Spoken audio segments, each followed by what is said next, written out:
On air. Cool. Yeah. Hello and welcome to this fourth edition of Dart Live. This week we'll not have the same grand discussion that we have had the previous weeks. This time we will have mostly one presenter with one topic, and then some Q&A in the end where we'll invite people. So it's my pleasure to introduce Emil Persson that will present his innovative bridge framework. Yeah, cool. What an introduction. All right, so hi everyone. Should I just get started? I mean, if people come in late, they're late. Yeah, all right. So I'll just, well, hi, first of all. My name is Emil Persson. I'm the creator of the bridge framework, and hopefully I'm going to switch over to my presentation here. Yeah, that's cool. All right. So I hope you all can see this. All right. So I thought this could be kind of an introduction to Bridge, just for people to know what I've been working with and what the hell Bridge actually is. So I'm going to be talking about what Bridge is, why it exists, and kind of what you can do with it. And then we'll jump into a little demo, and then we'll wrap it up in the end and have some questions, right? So yeah, let's jump in. So first off, what is Bridge? It's a server-side framework. And the thing with Bridge is it really, it really encourages a full stack approach to the web, but it is a server-side framework, so it doesn't really pick a side in the whole front-end area. So what you can do with it then is you can use it to like host single-page applications and kind of provide the REST APIs that the single-page application needs. You could also kind of deliver classic websites, sort of thing, where you do all the rendering on the server side and don't actually have a script if you don't want it in the client side and stuff like that. And also, you can use it to just create command line applications. And the reason why I mention that is because Bridge is a decoupled service architecture, meaning the core library is kind of lightweight, so it doesn't do very much. It kind of just handles, the config system, and it provides like this bootstrapping system with the dependency injection and stuff. But then all the specific, parts and components of Bridge, they are all kind of their own libraries living in the same package. So kind of include them as plugins to the app. So if you once again don't want to use the web at all, you can kind of just exclude the HTTP library part and just use it for a kind of a box for your command line applications if you need that. So as I mentioned, the core library also provides a reflection-based dependency injection. And the reason why I mention reflection here, and the reason why I think that is important, is that Bridge really tries to move out of the way for the main kind of bulk of your app. Because if you are creating a large-scale app, you don't want to kind of couple that to the framework you're using. So the reflection-based dependency injection makes it so you don't need to kind of import this dependency injection library and then annotate all the classes with annotations or whatnot. You don't need that. It kind of lives its own life and kind of helps you out in just the kind of the main layer of your app. So all of this is kind of being put into this command line engine where the idea is when you start it up, the different so-called service providers, basically the different plugins, they run their own kind of bootstrap script or startup setup. And then Bridge enters kind of this idle state where you can enter commands to the live application to, you know, start the server, stop the server, stuff like that. And the commands in the CLI is they're kind of injected into the program by the service providers themselves. So that too is a very dynamic kind of thing. And yeah, so I mentioned that the different, you know, Bridge provides kind of out of the box, you know, a database layer. It has a library for events, for validation, and a bunch of stuff. But if you don't want to use them, you don't have to. You can just not include those components in the app, and you're fine. And you can do whatever other library you want. And it's super easy to create your own service providers. So if you kind of want to use another database package or something, you can very easily and very comfortably, if you like that approach, create a service provider for it and kind of put all the setup and connection stuff inside there instead of doing it in line. So it's a cool experience, I think. So now let's talk about why Bridge exists. What hole is Bridge trying to fill? So when I first came to the Dart language and the Dart community, I was kind of looking for a language that kind of like what Node.js does with JavaScript, that enables us to use the same language in the front end and the back end. Because I think the idea, the implications of that are very powerful. So what I found then when I checked out, you know, the packages and pub and stuff like that, that there were a few that kind of had the same idea, but most of all, I saw these awesome libraries that kind of solved specific problems like routing and middleware and stuff like that, but you still had to kind of configure them for your specific project. So it kind of exposed you to all this detail about your setup. And so what Bridge is trying to do is, you know, take the different packages from the community and kind of wrap it up in this nice box where the details are kind of hidden away from you, even though you can kind of reach in and mess with them if you want to. So that was one thing that I thought was really important and kind of the main thing that I was trying to do. Then I come from a background as a PHP developer, and I've used Laravel for a few years. And when I came to Dart, once again, I was looking for this kind of large-scale pre-packaged thing that allowed me to kind of get up and running. And there are a bunch of these kind of de facto back-end server frameworks around for other languages as well, like Ruby on Rails and Django for Python and Laravel for PHP. But we have one thing that they don't, and that is a unified language for full stack. So I thought to myself, hey, you know, even though we have this server-side framework situation, we really could use a way to kind of try and bridge the gap, hence the name of the framework, between the back end and the front end. So WebSocket is a perfect match for this because, you know, it's fast, it's actually very well supported, and it has a bunch of cool things. But it is kind of low level. You know, you're just sending basically messages back and forth. So the Tether, which is just a component in the Bridge framework, is kind of an abstraction on top of WebSocket. So it's kind of similar to Socket.io, if you've ever used that. So yeah,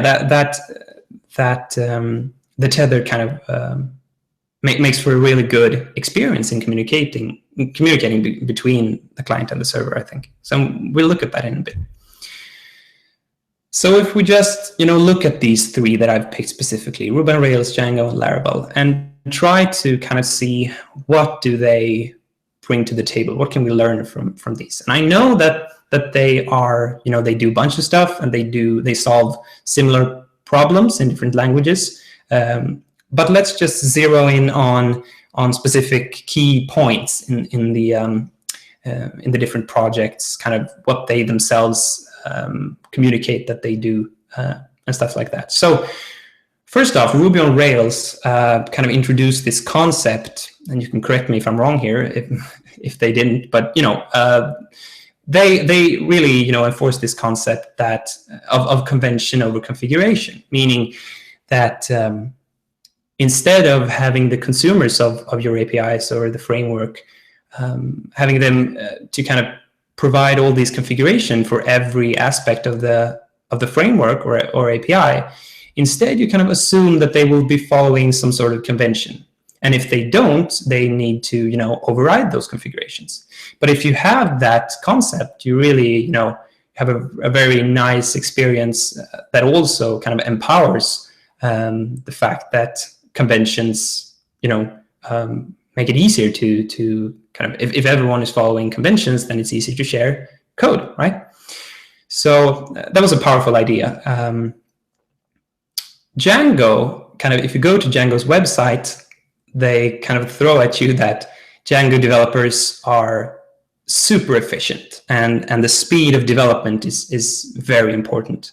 And I think this is important also because most of the time, we have all these ways to kind of ease the boilerplate part of creating a new app. We say gists and whatnot. But basically, all we need is to get into the real code, so to speak, as quickly as possible.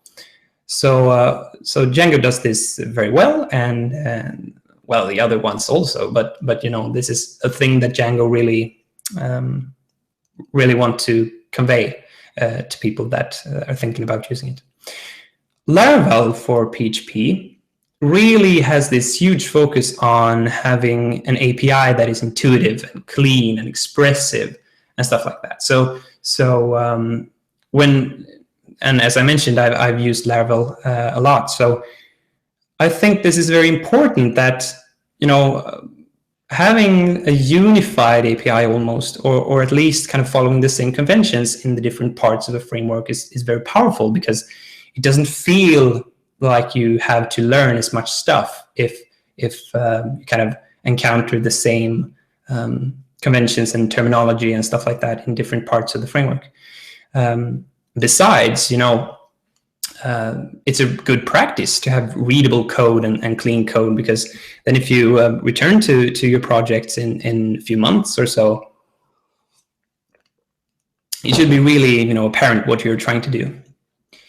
So finally, all of these three really focus on scalability and developer freedom. And what I mean by that is you should be able to scale your project, and specifically scale your project outside of the boundaries of the framework. The framework should just be kind of a detail, so that your application should be, you should be able to kind of just switch frameworks if you need that. The bulk of your application should kind of live in a place where the framework doesn't intrude.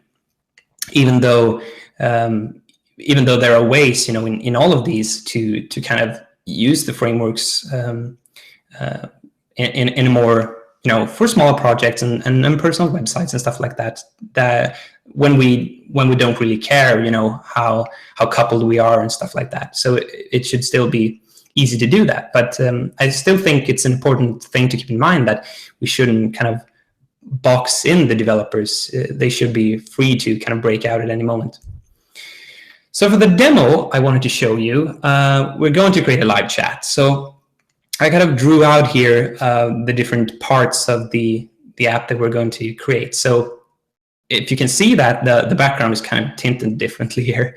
So the red color represents the chat client, the client side code, and that's where Dart.html and all that stuff is going to be. And the blue side is the server where Bridge kind of lives, and it has to have the knowledge, how does this server work, and kind of delegate chat messages and stuff like that. And it also has the database, of course.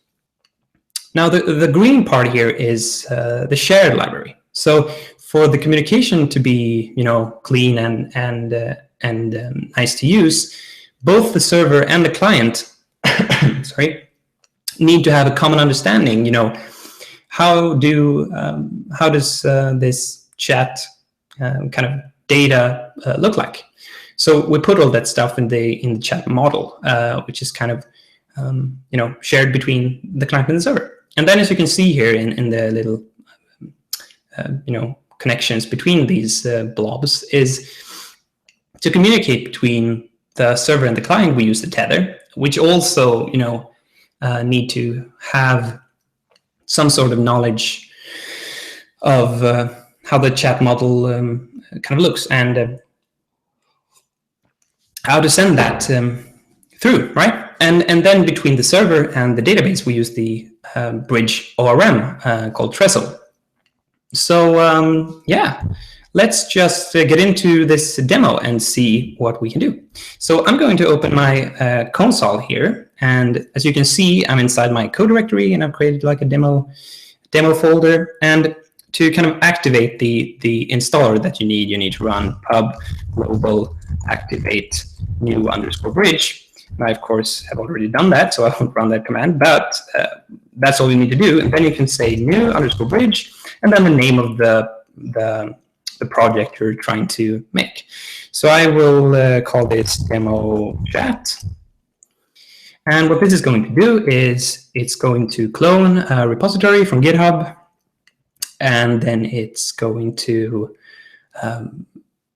do a bunch of stuff, and then finally get our dependencies, and that is what's taking so long. So as soon as this is done, we can, go into the folder and check out what's inside it and start it up. And the project that it clones is already, packaged as a functioning thing. So we can just start it up and see stuff in the browser instantly, going back to that old Django idea, So in a few seconds here, the project should be ready,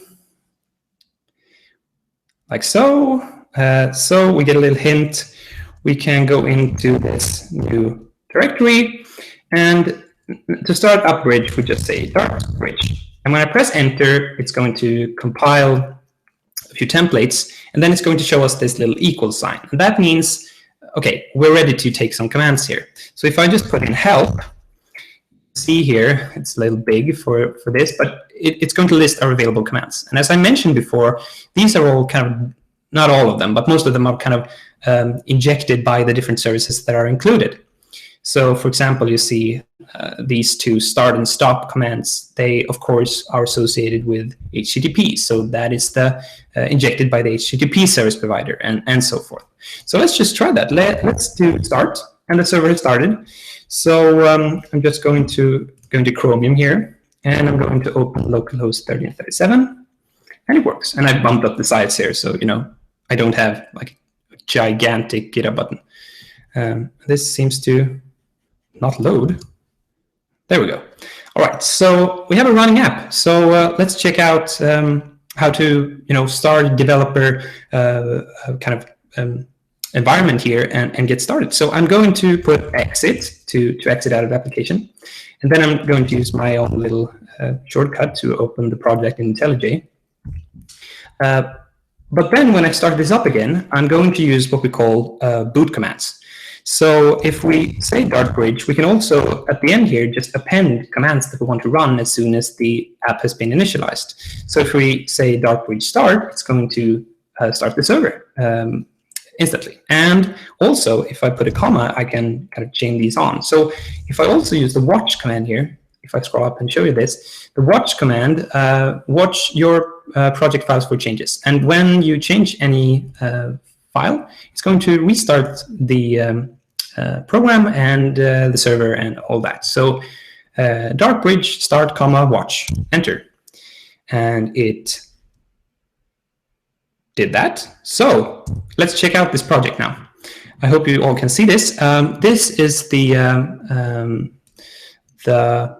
project that we get, and it has a bunch of stuff, so I won't go through them. But the first thing we'll do is go into lib and main.dart. And this has a bunch of stuff here, but I'm sorry, can I make this bigger, maybe? Oh, I hope you can see this. All right, so I'm going to clean this up a little bit. We don't need this. We don't need these. I think my computer is actually lagging a bit from the stream. That's fine. All right, so here we have kind of the main class. It has a routes method and a tether method, and the routes method receives a router. So let's just play around with this. Use the router to register a GET request to the root page here. Oh, it's IntelliJ that's kind of indexing and stuff. That's why it's lagging. All right, so this takes a callback.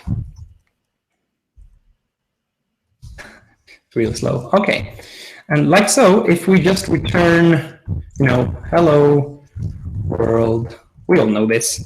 You know what's going to happen as well. If I go back to Chromium now and reload again, there we go. We see hello world. So this just pipes through the text, and that's fine. We can do a few other things. So if I just make this a list instead, a list of strings, and we go back once more and reload. There we go. It gets turned into JSON.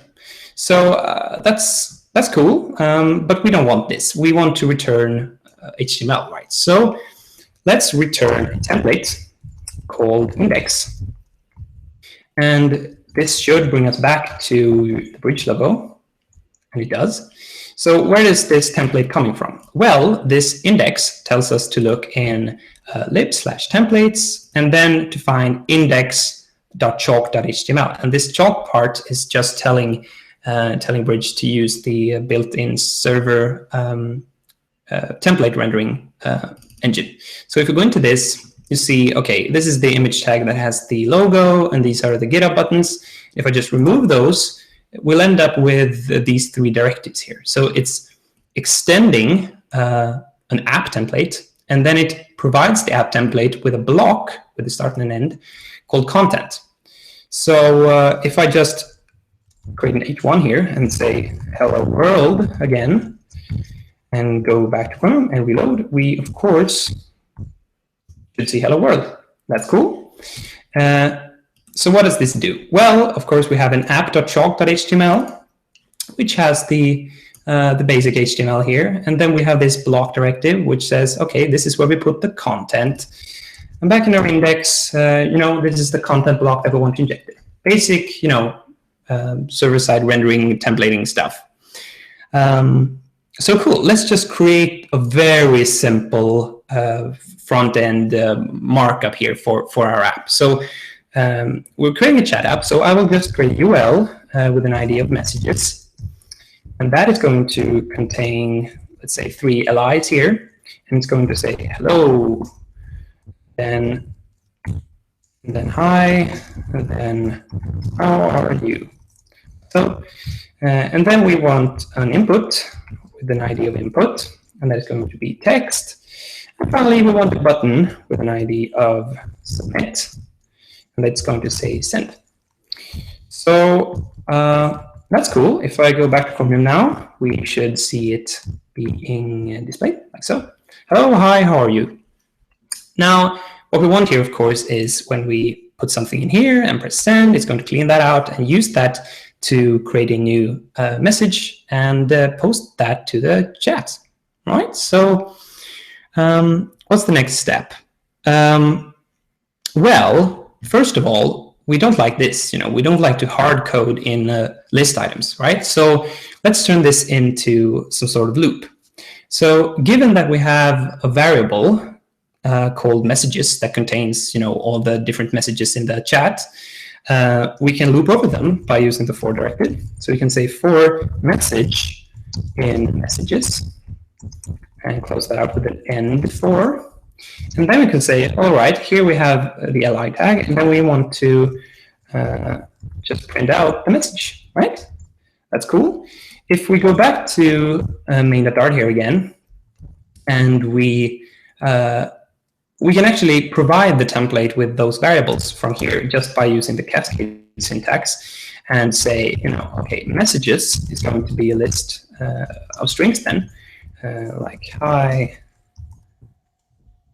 oh, like so. And if I save that and go back to Chromium, we should see it still work. It does. So, okay, let's think about this for a little bit. You know, in a chat message, I feel like a chat, in a chat app, I feel like a chat message should be kind of an important concept, right? So we don't actually want to contain, you know, the entire message in a string. That feels kind of icky, right? Maybe we want to provide, you know, what user sent this. Of course we want that and stuff like that. So we want to, instead of using strings here, we want to provide them with some sort of data structure, kind of representing a chat message, right? And if you remember from the slide before, any data structure that kind of defines how the chat works should be in the shared library, where we can just define, okay, this is what we're talking about. So inside lib here, we have an app_shared, and this is the library that contains all the shared stuff. So we have a few things here that's kind of a demo, but I'm going to create a new part here, and I'm calling that chat_message.dart, and I will create that file, and I will say class chat message.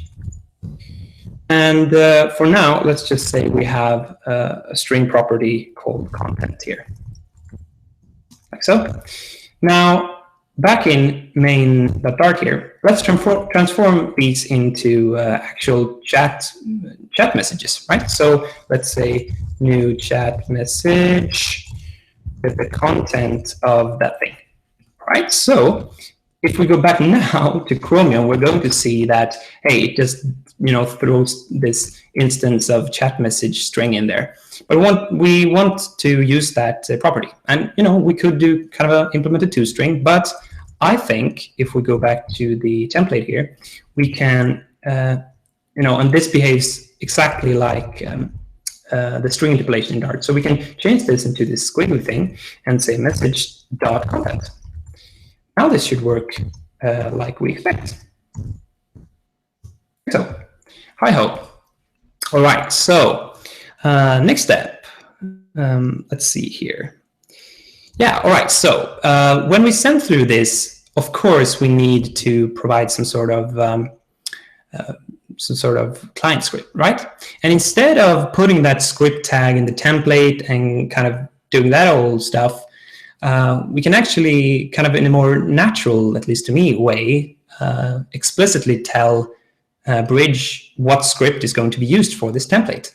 And if we do that, we can let Bridge decide, you know, should I serve kind of a compiled JS version of this Dart script, or should I just put in the actual Dart script and stuff like that? So if I just, after this template index, say dot with the script and put main here, it's going to look for, in the web directory, which is being publicly served, it's going to look for a main.dart file. And if we go there, you'll see that, hey, we already had one. And this is doing a bunch of stuff, so I'm going to clean this out. But the important thing to notice here is that when we load this template, just because we're providing this with a with script over here, we are sending through this entire script. So this is connected to the template, basically. All right, so next step, let's see here. Yeah, all right, so what we want here is, you know, we want to do that what we said before. You know, we want to take what's inside this input when we click send and send it off as a message. And when we see that a new message has been sent, we want to append it to the list of messages. All right, so first thing I'm going to do is import Dart HTML here, because we're going to handle the DOM. And then I'm going to kind of just fetch the stuff that we annotated. So final, and this was a list element. This is equal to query selector. Come on. I didn't want to show me that. Query selector with an ID of messages, like so, right? And if I just copy that, this is going to be an input element, and it's going to be called input, and it's going to have an ID of input. And finally, we have this button element. Seems like the IDE is kind of giving up here. But all right, there we go. Okay, so submit, like so. We have our 3 kind of pieces here.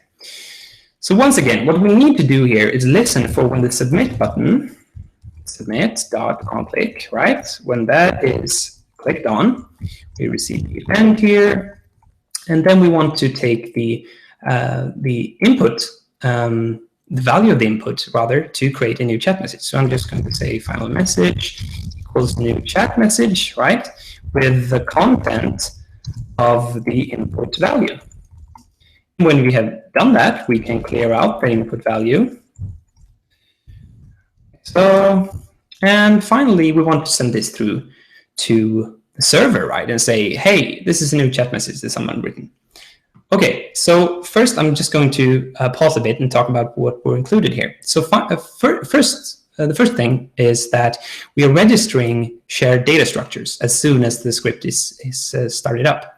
And that basically means, we are telling the serializer, this is how you work with a user object or a chat message object and all that stuff. And then we're kind of waiting for just as soon as the tether has been connected, we can start everything up. So if we take this opportunity to go in and check this register transport, this global tether thing is actually being provided by Bridge, but this register transport is only lives in this application's shared library. So this also does a bunch of things, but we're just going to append here. We're going to use the serializer to register our chat message. So serializer register, and then we'll provide our chat message, and then the type. And then we're going to provide two functions here. So serialize will receive a chat message, and it's going to turn that into something that we can cast to JSON, basically. So in our case, we could kind of create a map with a message key and then or the content key and then the content stuff like that. But in our case, we can just say, okay, well, just take the message content and send that, right? So now in the deserialize here, we receive that we just sent for the content. Now we can turn that back into a chat message by saying new chat message with the content of content. This is just something we need to do to tell the serializer and therefore also the tether how to deal with this. And as soon as we've done that, we can actually send through this entire chat message through the tether, because that knows how to deal with that. So as soon as we have this feature has been completed here, the global tether one, we have this global tether object that we can interact with. So if we use this to send with a key, so let's just call this new message. We want to send through the message that we just created, like so. So where does this go? Well, if we go back to main/main, we can go to the tether method here, and this method gets executed every time there is a new session connected. All right, so here we can start listening for that new message key that we just provided, and then we receive the chat message here. And the reason why this isn't the stream is because if we would return something here, return hello, then this send method, which returns a future, would complete with a value of hello. So it's kind of a simple way. Instead of telling things, we can request things as well, because we just return it here, and it's super intuitive. Okay, but we don't want this right now, because now we just want to do two things, right? We want to persist to DB. We want to take this new message and send it off to the database and say, okay, this was a new message that was created. And then we want to broadcast the new message to every session, or maybe every client. So let's tackle that first. To communicate with the tether, specifically the one that we are communicating with now, the specific session, we can use this tether object, right? But if we want to broadcast to every client, we actually need a class called the tether manager. And this is where dependency injection comes in, because it's super easy to just tell Bridge, hey, I want a tether manager here. So the way we do that is we go to the argument list here and just say, all right, tether manager, we call that manager. And just like so, we have a tether manager. So inside here, we can say manager.broadcast. And we can use, actually, this is being sent in the other direction, so this can use the same key, but let's just use another key to be explicit. We'll call this, well, we want the clients to display the new message, so let's say display message, like so. And then we send the new message. And that's what we need to do, because back in the client here, we can now use the tether object once again to listen for that display message key. That also receives the chat message, right? So, and then we want to use that message that we just got to append to the list of messages, right? So let's take our messages and append a new child, and it will be an li, right? Because it's going to match the template. And that element's text will be the content of the message, like so. And believe it or not, this is all we are going to do on the client side. This is done now. So if we just for a bit go back to Chromium here, unless I forgot something. Well, I was a bit too slow there. Sorry, I just need to restart. We do that, and just because we're using WebSockets, I'm going to open up a new tab here, a new window. All right, so now we have these two chat clients. So if I type in hello and press send, bam, it goes to all the clients, and it's super fast.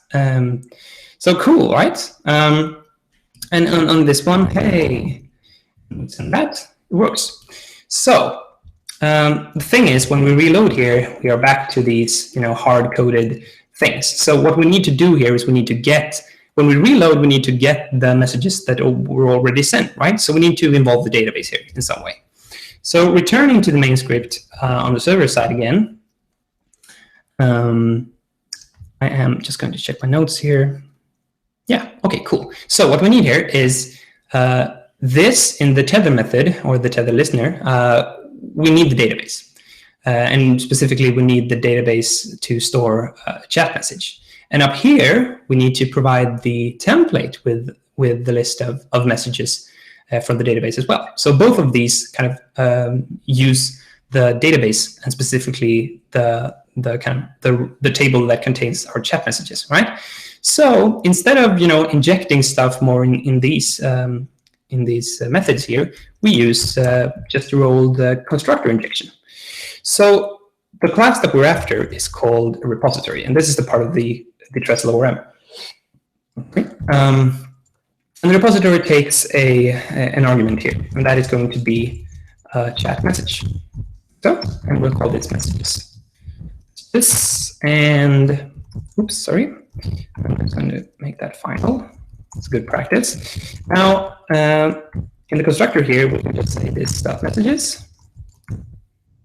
And we're done. So now we have this instant connection to the table containing all the chat messages.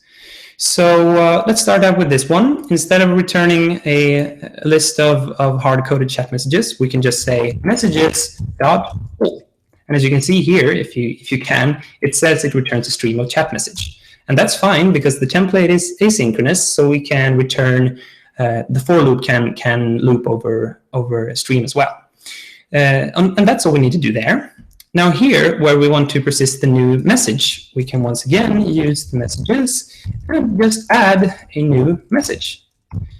Now, this interaction with the database returns a future. So I will just make this an async one, because if this didn't work, we want the client to know. So I will await this action and only broadcast out when it is successful, right? So cool. And this is kind of what we have to do here as well. So back in Chromium, I'm going to reload. Now we see nothing because the table is empty. So I'm going to say, hey, and it works. Hello. Then it works. And if I reload, it still works. But one more thing. If I reload here, notice they go away.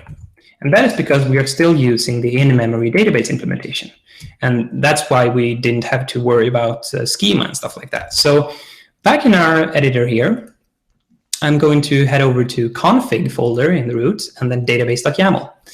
And you can see here we have a few selections in drivers to use. And in this case, we're using the in-memory driver. So we have an in-memory driver, a MySQL driver, a Postgres driver, and SQLite driver. And SQLite, I really like SQLite because it's a really easy, specifically for especially for development, because it keeps everything kind of packed up in this nice box. So what SQLite does is it saves everything to a file, which you can specify here. So let's just change this out with SQLite, and this should work, right? Well, since SQLite is an implementation of SQL, it's going to need to know about our schema for the chat messages, right? We need to kind of define the tables and create the table and all that. So for that, we use migrations.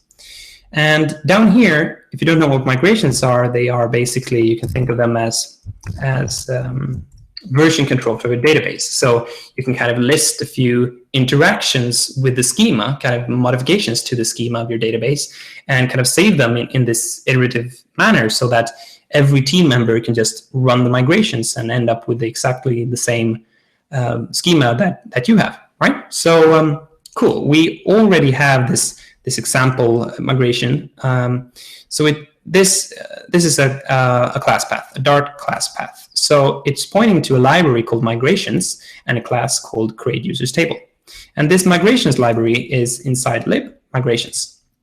So as you can see here, we have this create users table, which does a bunch of stuff, but we will recreate this and repurpose it for our chat message needs. So I'll just copy this, and we'll just create this in the same file, and also the same library, So instead of create users table, it's going to say create chat messages table, right?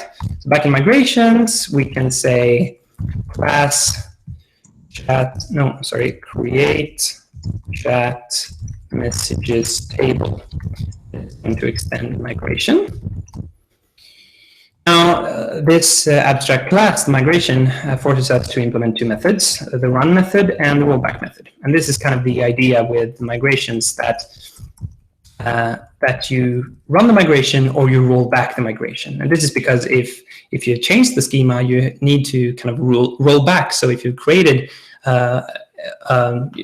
something or some table, you need to throw that table away so that you can recreate it the next time you run the migrations. And this is a whole thing. So let's just first thing turn these both to async.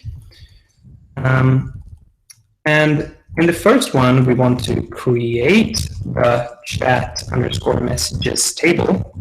This is the convention that we use. And in the rollback, we want to drop the chat messages table, right?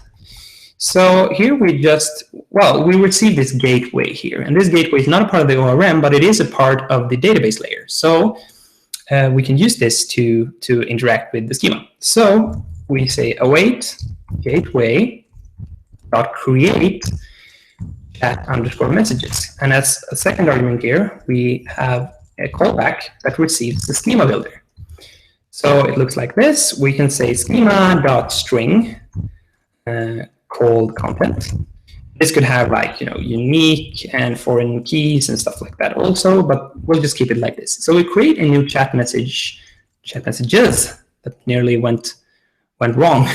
Chat messages table and a column there called content. So this matches our model, remember? And it does that because the ORM or the repository specifically kind of assumes that we will follow this convention where we do a plural form snake case, right? And if you want to override that convention, you can kind of you can extend the repositories and stuff like that. So you can do that as well. But if we do this, we can kind of just keep it as it is, and it will just work. So this is all we need to do here. And at this side, we want to drop it again. So await gateway.drop, and we want to drop chat messages, like so. And we are done. So let's just see here. We changed the driver to SQLite, and then we added this new create chat messages table to the migrations list. So now in the command line here, I can just say db_migrate, and the database was successfully migrated. Now, if we go to Chromium and reload these, they will be empty again. But if I say hello, and it works, hi, still works. If I reload, they're still there. If I exit and restart, clearing the memory, they are still there. So the database is working, it's all working. Right, so let's just wrap this up then. What did we see here? Well, we saw the Bridge CLI, where we could interact with running application live and run commands and stuff like that. We saw chalk templates, kind of providing an easy way for server-side rendering, and also kind of a cool way to do this isomorphic style that I'm trying to do here.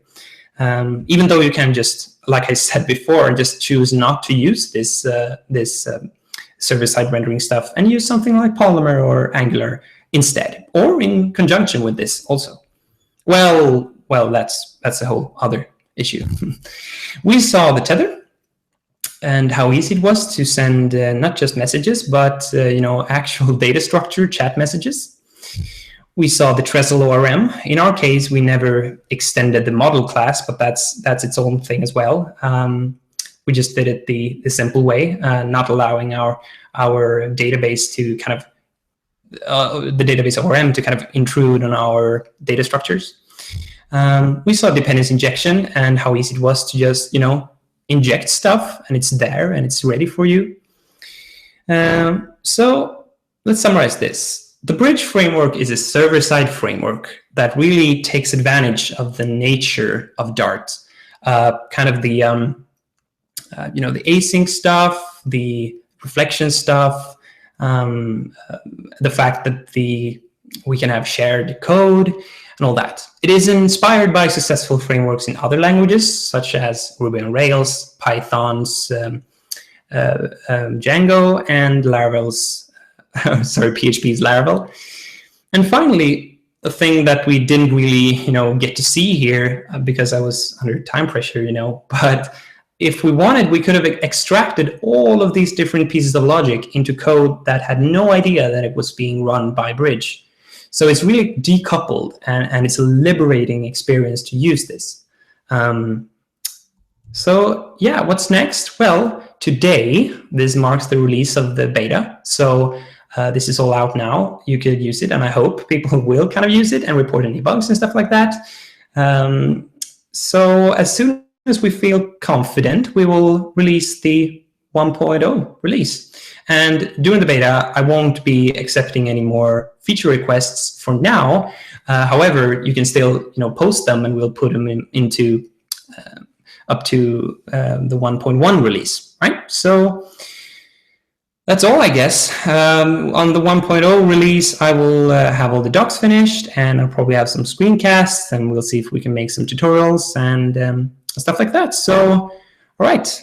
Thank you very much. I'm going to jump into stop the screen sharing stuff and see if we get any questions here.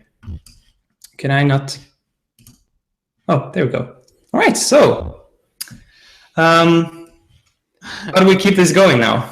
Yeah. Congratulations for a nice presentation. I know you don't have a big audience, but Thanks. So if anyone wants to join, please give me a message in chat, and I will invite you in. Should I go through the comments? I see that people have asked some questions.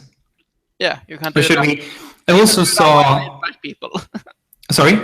You can do that while I'll invite people. Yeah, cool. So there were a few questions here, and I think I answered them already, but Casper asked a few questions. For what kind of Dart apps, for what kind of Dart apps / Dart website should I consider the Bridge framework? I hope I have provided you with an answer for that. So if I haven't, ask it again or something. Is there a Bridge roadmap? For example, any ideas when Bridge 1.0 will be released? No.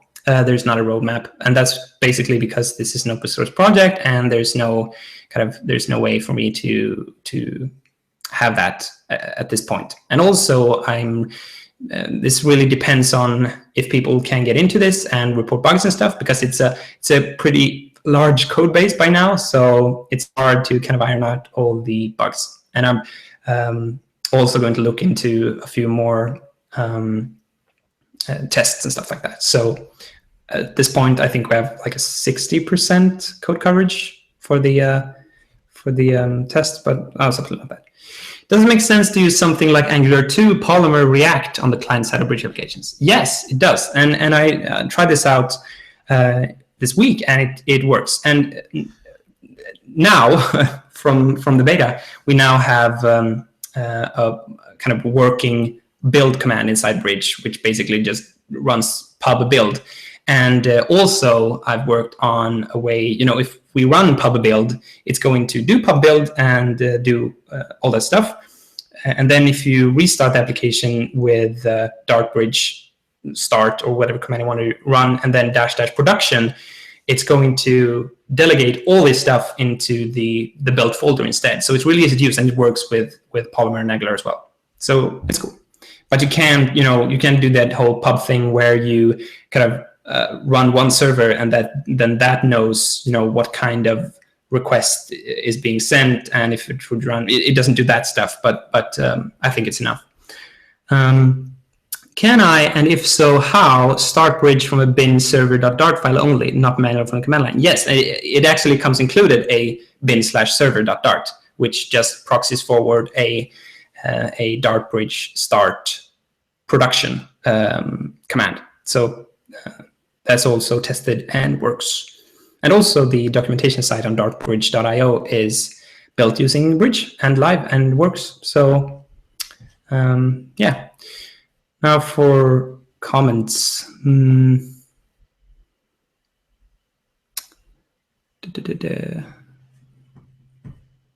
Is this template syntax coming from Bridge, or is it some dependency? At this point, it's only Bridge. It could be that this will be extracted. For example, in this beta, Markdown and Jade support has been removed with the idea that we will probably include them as external packages, which you can just attach. And any packages that have service providers in them can, instantly, you can just add service providers. I didn't show you the service provider list, but it's in the config folder, kind of like the migrations class path list thing, but with class paths to service providers. So it's really easy. So yeah, maybe the chalk specific template parser is also going to be its own package, but I don't know. This is kind of it does a few things, and specifically the pre-compilation of the templates are done kind of in conjunction with the service providers and stuff like that. So I might do some sort of workaround so that you can use it in a standalone package as well, but we'll see. Does it automatically sanitize the message like Laravel does? Yes, if it does escaping. And if you do $! Exclamation point, and then whatever, you get a non-escaped one. I want to see to-do MVC built in Bridge. Yes, to-do MVC is, it's a good thing. The reason why I chose to do a chat as well was because a chat is real time, and it didn't make as much sense to have a real-time to-do app kind of being in two different windows. Not really the same thing. Besides, I think it would have taken more time, but it sure, it sure could work. Oh, applause, thank you. Would it make sense to make a static website like dartlang.org in Bridge? If you mean static website like, classic, just deliver pages, then sure. And specifically, if you use chalk and not say with script, if you just say return template, it will just deliver an HTML. So you can have, your old basic static websites, classic style. But yeah, no, okay. So websites that are often written in Jekyll. no, not like we don't have that much code generation here. Basically, that's just template parsing stuff. But no, it doesn't produce files that are already, the chalk thing is not being rendered in real time, and it doesn't produce files that are already HTML files. So it provides kind of other pseudo Dart stuff. So no, not static file websites. No. Yeah. I actually have a question from the video part of it. I saw you were using templates on the server side, but on the client side you did something more clunky. How hard would it be to use the same templates on the server side and the client side? Basically, use the client. Yeah, okay. The same. Yeah, I see what you're saying. This was kind of the original goal, to create a templating system that worked both on the server and the client. But I'm sorry to say that it's very hard to do, and I feel like making it work on the client side really limits what you'll do with it on the server side. So, for example, if you say return template and then something in the Tether listener that I showed, kind of like it returned asynchronously the message. If you do that, or send templates overall, it will kind of render out the HTML and provide the data at a side. So it will kind of cast it to a JSON-ish structure. At least it did. I'm going to check if it still does it correctly. But yeah. So it's kind of a weird way to do it, but it does work to some degree. Yeah. Like a way to do it on the client side would be like only getting a partial of the template, like only a block. Yeah, and I mean, so yeah, sure. What I would like is to not have to keep the same code in two places. Yeah. In different formats. Yeah. So there's this directive in Chalk called @include. So that does basically the extends, but the inverse thing. So you say @include and then the path to a partial. And that partial can be just a chunk of HTML. And you can just as well just return template and point to that partial, and you will get only that partial back. So it could really, it could work. Yeah. So since the but I see at the clock it's about time. We have spent an hour. Thanks again for an excellent presentation. I am excited for what Bridge can offer. It's cool. It's actually one of the things that I have wished for since Dart began, something that can abstract a framework for the whole.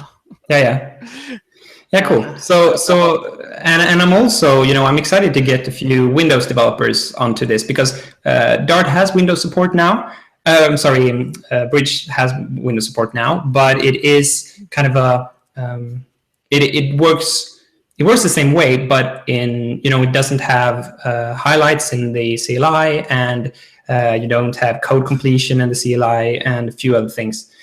Because you at least with the packages I use for that Cupid thing that Casper linked to, it doesn't have the same ability to kind of erase and rewrite stuff in the terminal. So I'm excited to see some feature requests from Windows devs. Yeah. So thanks to everyone that was on the live show. This should be on YouTube right now. Cool. I really hope people can see, even on YouTube, can see the code, because I felt like it was a little bit too small. I think it will be in 1080p. 1080p, yeah. Yeah, cool. So that shouldn't be a problem. Thank you. Thank you. We will see. I will set up another show in another 2 weeks. Same time, same place. Since I haven't done the whole thing about finding a better time. That's cool. Yeah. Right. So thanks very much. Bye-bye.